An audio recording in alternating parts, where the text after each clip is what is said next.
Hello fam, how y'all doing today?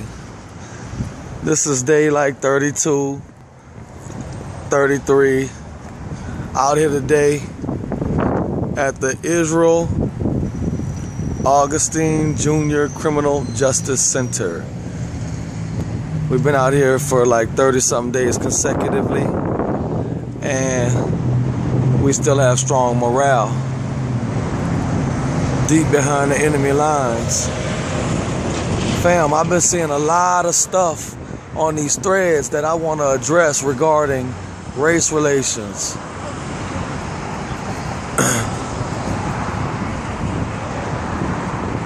This is not a kumbaya message, but I need my people to hear me. I fear no man, and therefore will deal with any man within the structures that I need to enter to handle my business. White, black, Chinese, it don't matter to me. But I have some intricacies involved in my life that make my perspectives on race a little unique. My mother comes from a mixed breed situation and has Caucasian members in our family that, you know, we know that we're blood relatives to them, but we have no interaction with them. And I bring that up because we did have some interaction with a couple of them, and one of them happened to be my grandfather. And my grandfather used to tell me the realities of the world, race relations, and certain things about white folk that I could count on for sure. And he gave me those tools so that I could move forward and exist in this world without being confused by their tactics. So I say all this to say, Dr. King was on point when he said you have to judge people by the content of their character. And we must all do that. We can't ask half the people to do that and then we dismiss what we're asking for when it's time for us to have some accountability. So this is what I want to tell y'all. Medgar said that the inconspicuous absence of the decent or so-called moderate white person within our struggle was the problem that black people are having in America. So if you are a white person and you are aware that we are being mistreated, stand with your people. Not just when it's on a video in front of the courthouse, but in all situations, when you're away from your people, don't promote or support any relationships with anyone who may be part of the problem. It's that simple if every man just grabbed his own section. But I said all that to say that, you know, a lot of people think FA is just something that we play around and do. There are many facets of FA, and we don't have cookie cutter chapters. And today with me I have Sean English, who is from the UK, but he lives in Florida. And from being a foreigner, he's had some serious issues in America with being mistreated. And I found him to be a viable ally and friend in this struggle. I'm going to go to Sean now, and we're going to discuss some of the things that he and I talk about when we deal with racism in America. How you doing, Mr. English? Hey, what's up? Not much. I'm glad you came to New Orleans, man. I'm happy to see you. How long I've been knowing you, Sean? It's got to be like 2.5 years now, right? 2.5 years, yep. What attracted you to our page, Sean? I just wanted to meet people in New Orleans with the same kind of struggles I have. Okay. In Orlando. All right. So you and I, if this is correct, you and I We started talking on Facebook, and I asked you if you would become a coordinator for Central Florida, and you agreed? Okay. And then after that, what did you do immediately, Sean? Just pretty much opened up my own group down there and spreading it out. Okay, Sean, do you know that you have the largest group in FA? Oh, really? I didn't know. Yes. 2,000 something people. Yeah, you have the largest group in FA. That's funny. Okay.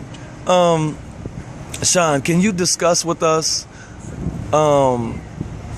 some of the things that your page highlights on Facebook and what you guys discuss on your FA page, Central Florida? Well, it's like alienation and how parents should have equal rights with each other, and just kind of working with a 50-50 and trying to change it. Like in Florida, they're making it so you can't move 50 miles away from another parent, and it should be like that everywhere.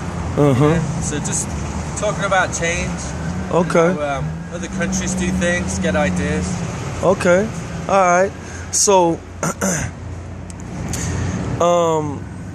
can you talk a little bit about some of the organizations and whatnot that you've met or become affiliated with and brought an affiliation to FA with through your page?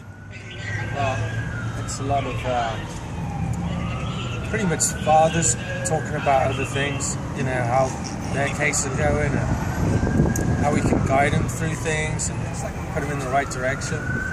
Okay. Just helping each other out. All right. So it's basically a support group, if you will. Yeah, pretty much. Yeah, every time I look at the page, I see attorneys and social workers and different people trying to formulate a new structure. I talk to a lot of lads in Japan as well, where you got no rights as a parent once you get divorced. You think it's bad here, you know? It's like, yeah. They tell you just to move on and get another family in Japan. Really? Yeah. Once you get divorced, like you have a judge got arrested. He found out his wife divorced him, and he went to pick up his kid, and he got arrested for picking up his kid, and he was a judge. My goodness. So this is a global problem. The father's issues. They just got the hate convention in Japan, which is good. Okay. Now, Sean, I'm about to get serious in this interview real quick. Would you consider us to be brothers? Oh yeah. All right, for sure. You've been on FA's page for how long? 2 years? 3 years? Yeah, it's like 2.5 years. All right.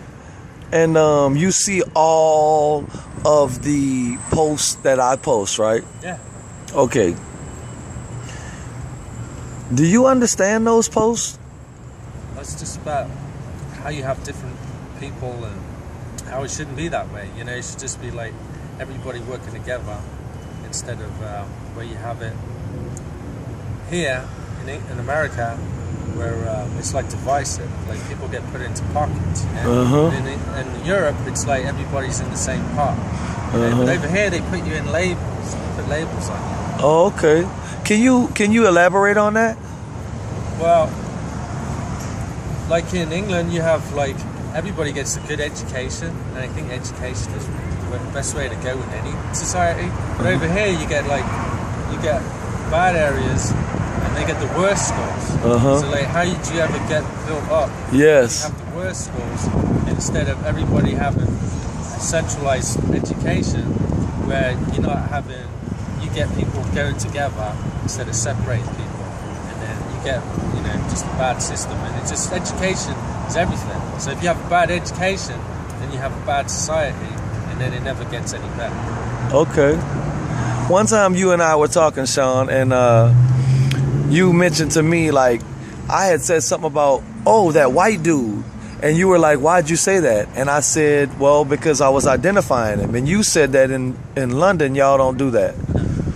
It's just, you just call people by their names. They're not like, you don't try and, you know, because you grew up with them and going to school and that. It's like no racist. Like over here, you have everybody frowns on mixed marriages, but in England, it's like everybody does. Okay, so let me ask you this.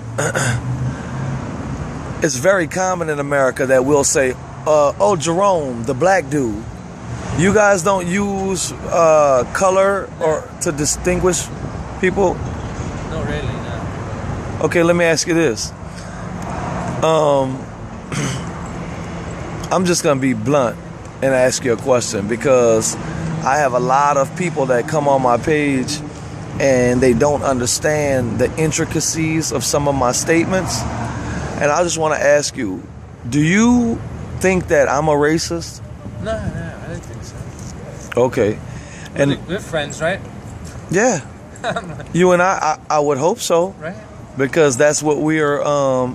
That's the motto we've been running. Yeah, you know, I think we're more than friends. You're my brother, because I see that since you've been involved in your situation, in your family court case, that because you have an accent, you know, and because you're a Brit, you get treated like crap in Louisiana, you know.